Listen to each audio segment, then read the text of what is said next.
Benvenuti a tutti a questo secondo incontro di questi panel, di questi incontri molto belli che sotto l'egida di Mastercard, sponsor principale della mostra internazionale del cinema di Venezia numero 77, si svolgono qui a Venezia. I switch to English. Welcome to everybody to this second close encounter of these great encounters we're having here, thanks to Mastercard, main sponsor of the Venice Film Festival. We are here today with one of the most promising new directors of American cinema and heirs of a great tradition of cinema, Mrs. Gia Coppola. Ciao Gia. Ciao. Ciao, come stai? Bien. Bene, bene. Bene, molto bene. It's an honor to have you here. Gia Coppola is here at the Venice Film Festival to present his new movie, whose title is Mainstream, starring Andrew Garfield and Maya Hawke. We're going to talk about it. But first and foremost, Gia, I would like you to tell us something on the topic we are here today for, which is seeing life through a different lens. So my question is how cinema gave you the chance to see life through a different lens? Well, I studied photography in college, and that was sort of where my interest started as a kid.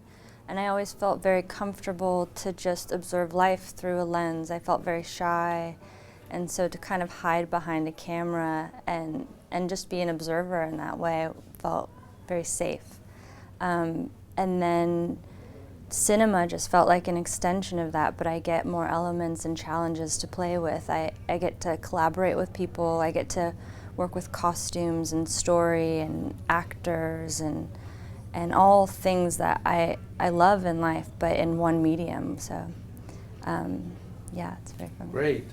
Can I ask you a question, guys? If you can lower the music, please. Thank you so much. Today, seeing life through a different lens means something different for the situation we're all living. Contactless connections. Do you believe in contactless connections, which is in a way the core of cinema, because cinema is a medium of contactless connection? Yeah, that's true. I mean, I think that technology is so amazing in that we can find ways to be connected, and as you said, story is a mode of connection. But I think actual human-to-human experience, and that's what we're sort of discovering right now going through this, is that can never be replaced, and that is so vital to our being. Which is your first and most favorite tool to watch cinema? Oh, well, definitely within a theater with your peers and feeling the energy of the room and the laughter and the crying and the gasping. There's nothing like it. Do you remember your first time you were in a movie theater? I don't know if it's a real memory, but I remember watching Bambi and feeling like, I think that was the first time as a kid you experience like sadness in a movie, and so that was very impactful, and I think that was in the theater. Wow, fantastic. I think we can say that you have been breathing cinema, eating cinema in your family since your childhood. How this experience inspired your work? Yeah, again, it's just, I was raised in it, and so it feels very comfortable to be in that environment, and it's a collaborative environment, and so it's a way to take what I feel and want to express, but involving more people to kind of help guide that message. But is there any piece of advice you were given in this family, or maybe somewhere else, that you still lean on today? I'm very fortunate in that I have wonderful people to turn to for advice, but they're also very, you know, understanding that this is my own journey and my own self-expression and where to find my voice in that. But you know, I've heard things like that anxiety and is part of it, and just to learn to love it, and insecurity as being an artist. You know, you're sensitive, and it's okay to feel those things. Mm-hmm. So you were given this kind of advice about anxiety, I don't know, by your grandfather, your aunt, I don't know. That one in particular is my grandpa, yeah. Okay.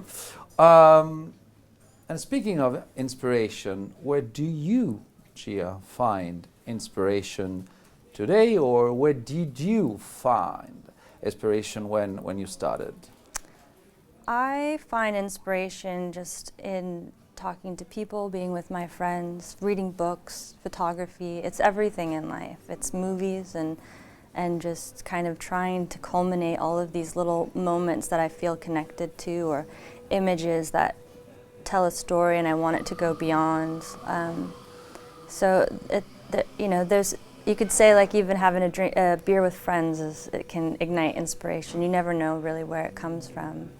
But with mainstream in particular, I felt like it really ignited when I saw the movie Face in the Crowd, and felt very inspired by that. And also just talking to my friend who was working with social influencers and what that meant, and the popularity behind this sort of world that I didn't quite understand, and things that I don't understand and feel scary and challenge. I think I started to navigate towards them. You're brave.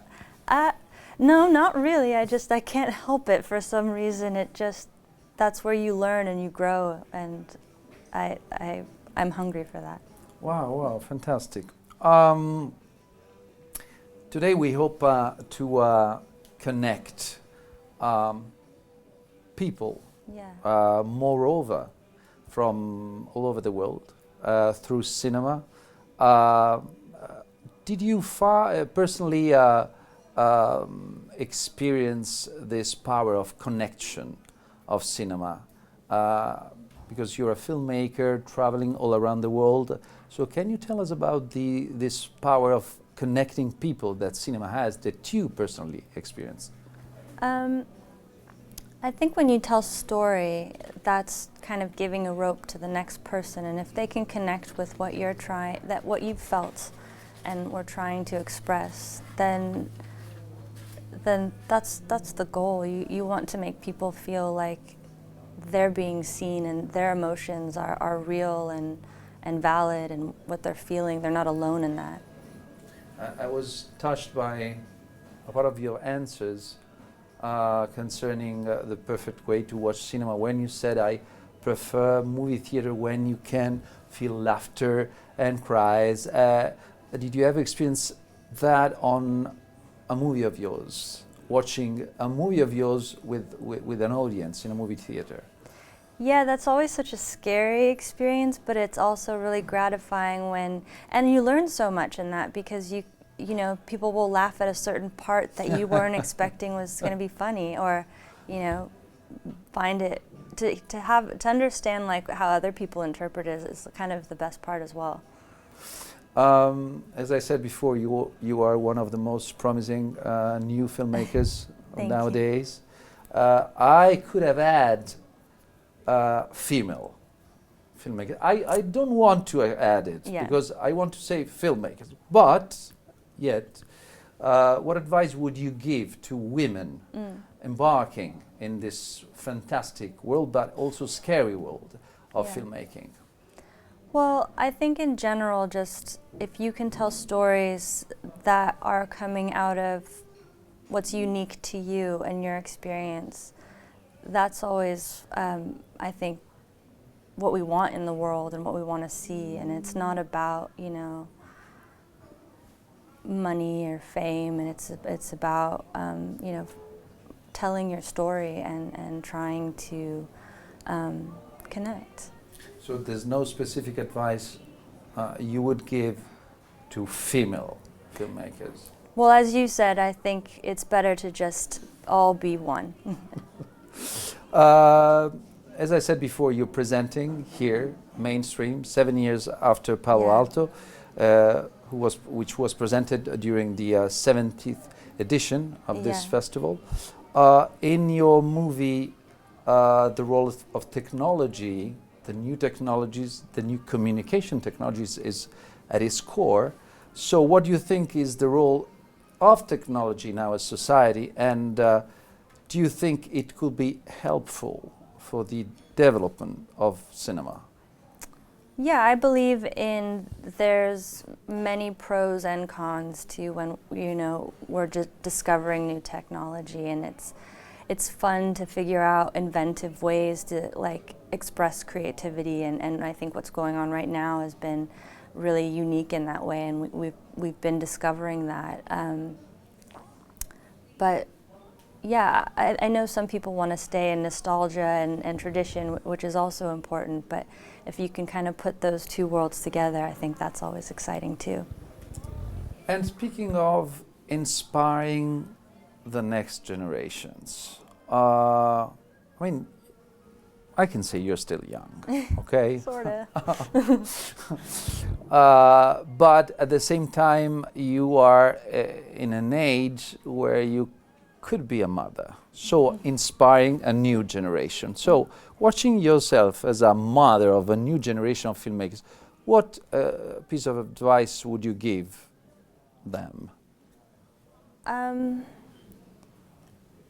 think it's just like being supportive of one another and helping each other out and being collaborative. Like, it's so nice when I can talk with other filmmakers and share what you're working on, and have that kind of dynamic is really helpful. But I feel as a peer. I don't feel like a mother. Lens. Lens. Lens is a very, I mean, we movie critics don't talk that much about this very important word, lens. Because I think for me, cinema is a matter of creating a space, okay? And a lens is not an eye, it's different from an eye. So can you give us a sample of your first experience with a lens and the experience today with lenses, which is the main tool of a director? It's really fun to learn about like camera lenses and the equipment and the kind of gadgets that go along with making movies. But I mean, my first experience, it's gone through ranges. I started with a Polaroid, and then in school I was doing 8x10 format where I was lugging the big camera around, and I think seeing how lenses can change the quality or the composition is vital to story. Looking ahead to 2021, and given the extraordinary experience of 2020, do you believe film and cinema will be changed forever as a result, or do you believe there is a role for it to play in not just documenting, but bring people back together? I think we're all going to be changed from this experience no matter what, but finding the positives in it and being inventive and creative in new ways, because I think we are all craving connection, and out of that we are navigating to do those sort of things. So I do feel optimistic and hopeful that we are going to keep grafting more forms of connection and cinema, and I'm excited to see where that goes. I think, I don't know if you agree with that, but young generation are more and more interested in social issues. Even if sometimes the old generation think of the new generation as, I mean, very light and very not engaged. So on this matter, is there a social issue you would like to be narrated, portrayed on screen today? I think you're right in that the next generation is always creating a new path of and making a difference, and that feels very inspiring. And it's just with each generation that happens. Yeah. Yeah. Tell me something about Andrew and Maya, Yeah. your two actors in mainstream. Well, they're both very talented actors, and we did a lot of workshopping to kind of figure out this cultural kind of understanding and what their characters represented, and it was just it was really enlightening to kind of work with that level of talent.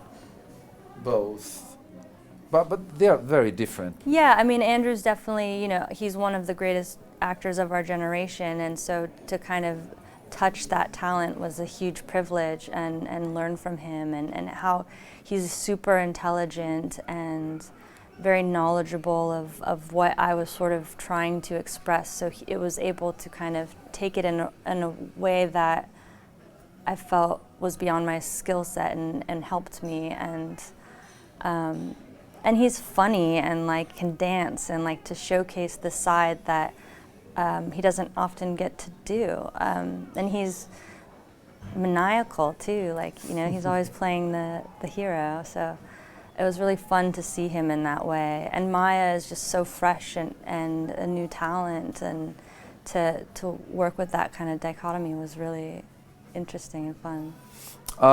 When we speak about technology, and in your movie we do so, I mean, I was born in 1970, okay? And for me, technology in cinema was a film, I don't know, like Network by Sidney Lumet. What is technology for you in terms of a single movie? If you would have to pick one representative of what technology is for your generation. Mainstream. That's a fantastic answer. It will be released in United States. Eventually, yeah. We don't know the plan yet, but eventually, yes. Fantastic. We are living in these days a moment where, I mean, cinema can take us to places where we now we are not able to go, giving possibility to people to share emotions, experience. What's your point of view on this role of cinema, on humanity? Because, I mean, sometimes today especially, a single boy from, I don't know, from Italy cannot go to, I don't know, Thailand, but with the cinema, it is possible. So what's your point on this? I think you're exactly right. It's a mode of time travel. You can go back in time and see a period that, you know, you've always wanted to be a part of, and costumes, and it's educational. You can learn about worlds and places that you would never know about, and it's a mode of transportation in a way. It's very magical in that regard. Is there, on this single issue, is there a place, a culture that you have learned about through cinema? I think with everything you do, you go into deep research, and it's even within yourself. You go into new places that you weren't aware of, or you're trying to learn about, and it doesn't have to be necessarily geographical. It can be emotional too.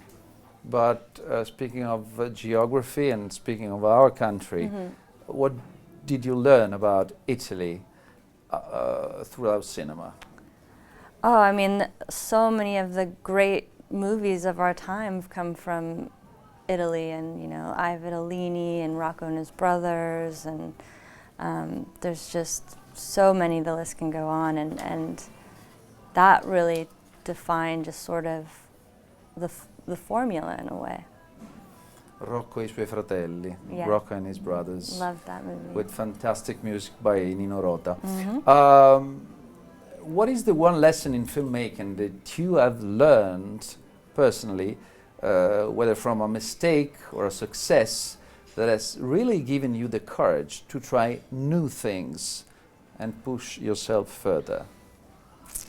I mean, I think I'm always making mistakes and that's part of making movies is you're just trying to do the best you can, and embracing that is part of it too, to not be so hard on yourself.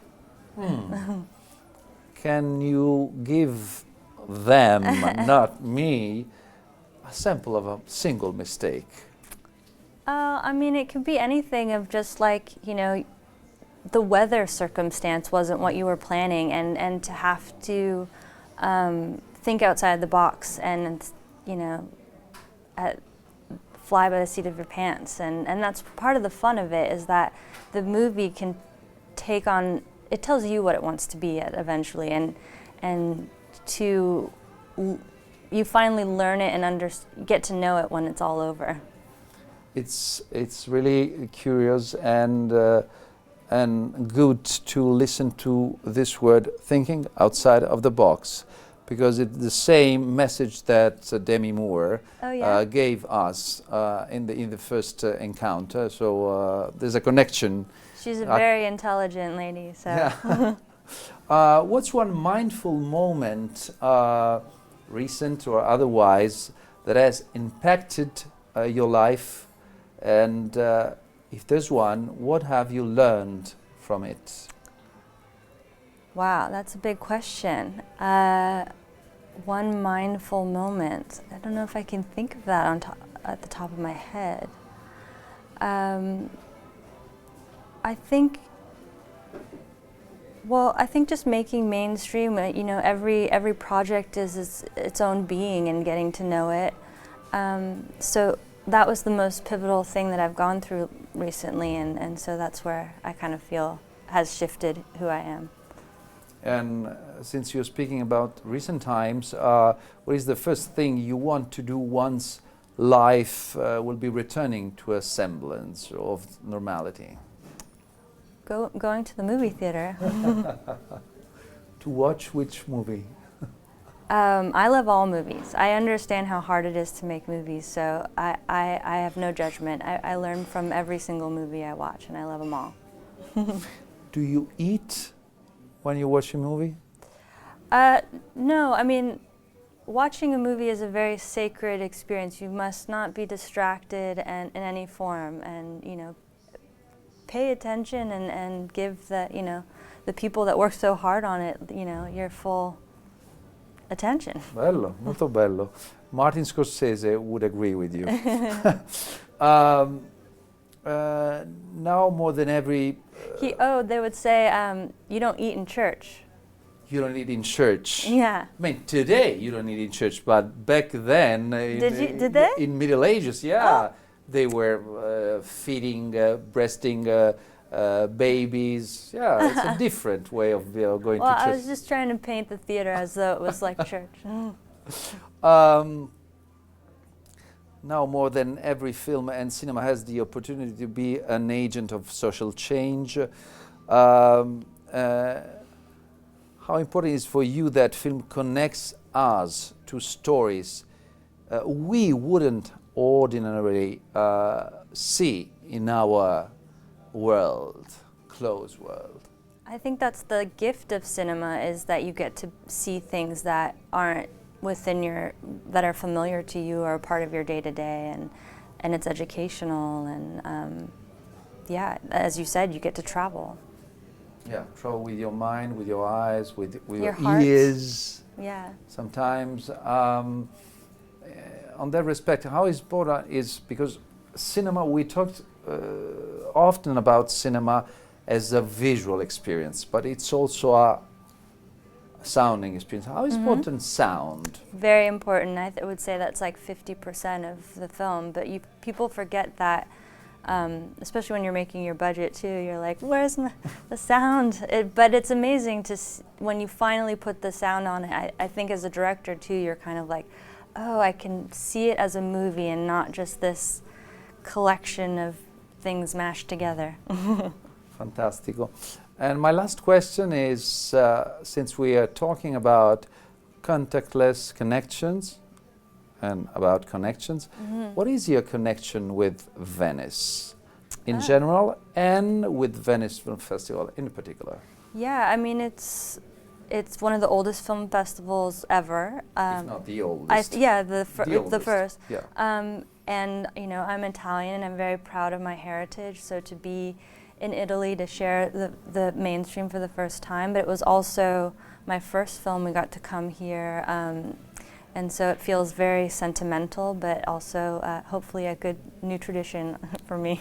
So at the end, I would like to say, I wish you the best. I wish you good luck. Thank you. And as we say in Italian, in bocca al lupo.